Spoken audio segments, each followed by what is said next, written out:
नाही, आता परवा पवार साहेबांनी चव्हाण सेंटरला एक मीटिंग बोलवली होती मुंबईत. मग तिथं आपले प्रांत अध्यक्ष शशिकांत शिंदे साहेब होते, जयंत पाटील साहेब होते, सुप्रियाताई होते, पक्षाचे सगळे ज्येष्ठ नेते तिथं त्या मीटिंगला आलेले. आणि तिथं आम्हाला सांगण्यात आलं की लवकरात लवकर तुम्ही सगळे नियुक्त्या करा, जी पदं आता रिकामी आहेत तिथं तुम्ही चांगली लोक नेमा. आणि त्या पद्धतीने आम्ही आमचं काम सुरू केलंय. मी आपले जिल्हा अध्यक्ष महादेवांना कोंढरेंची वेळ घेतली, भारतीताई शेवाळेंची वेळ घेतली, आपले प्रमोदजी आहेत त्यांची, ही सगळ्यांची वेळ घेऊन आज आम्ही हा कार्यक्रम इथं ठेवला.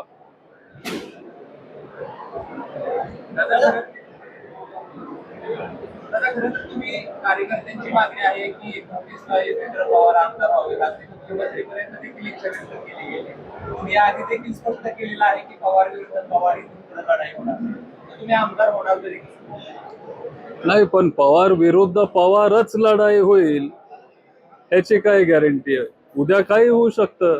2029ला योगेंद्र पवार उभा राहणार बारामती विधानसभा मतदारसंघात. उद्या मी तुम्हाला जयदीप सर आधी पण सांगितलेलं आहे की 2029ला अजून 3 वर्ष राहिलेली आहे. माझं उत्तर काय बदलणार नाहीये. एका वर्षात खूप काही गोष्टी बदलू शकतात. आपण 29ला बघू, तुम्ही 28ला मला विचारा, तेव्हा मी तुम्हाला सांगेन.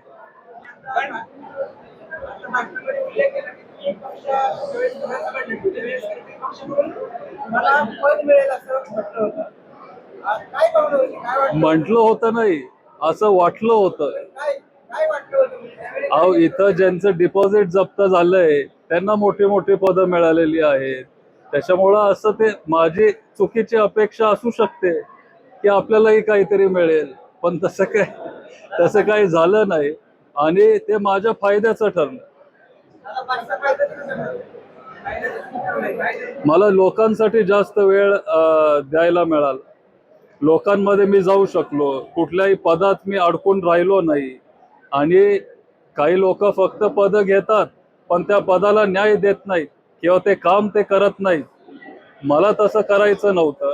त्याच्यामुळे इथं बारामतीकरांसाठी मला जास्त वेळ देता आला. लोकांमध्ये मला जास्त जायची संधी मिळाली आणि ते माझ्यासाठी चांगलंच झालं.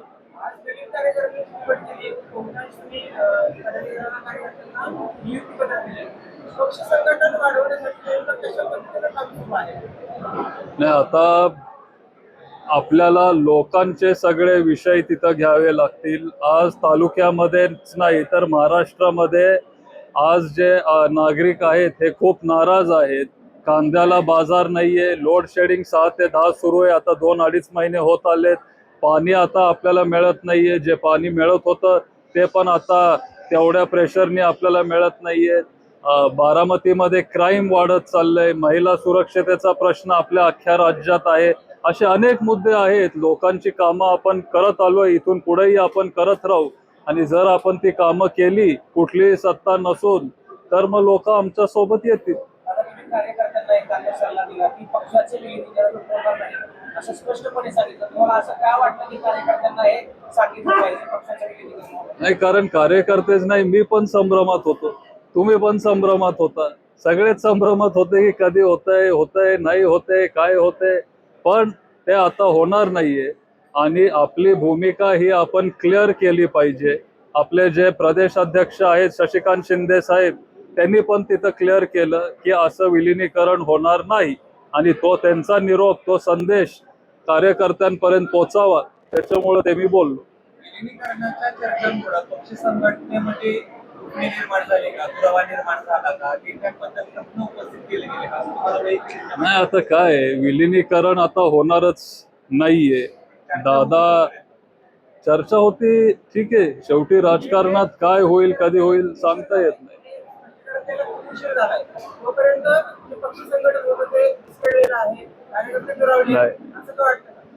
थोडे कार्यकर्ते नाराज झाले असतील, अगदीच नाही असं म्हणता पण येणार नाही. काही कार्यकर्ते असतील ज्यांना वाटलं असेल की नको असं व्हायला, पण आता ते होत नाहीये. त्याच्यामुळे ते नाराज कार्यकर्ते पण परत एकदा आपल्या पक्षात आलेत आणि आपलं चांगलं काम ते करतायत. याचा सगळ्यात मोठा फटका तुम्हाला बसला असं वाटतं का? माळेगाव सहकारी साखर कारखाना असेल, बारामती नगर परिषद, नगरपालिका असेल, नगरपालिका असेल, वैयक्तिक वाटतं की या विलिनीकरणाचा फटका स्वतः युगेंद्र पवार? मला असं वाटत नाही, अजिबात नाही, अजिबात नाही. कारण आपण अजितदादांसोबत जाणार होतो आणि विलिनीकरण जर झालं असतं तर पवार साहेबांनी, अजितदादांनी 100% माझी काळजी घेतली असती, हा विश्वास मला आहे.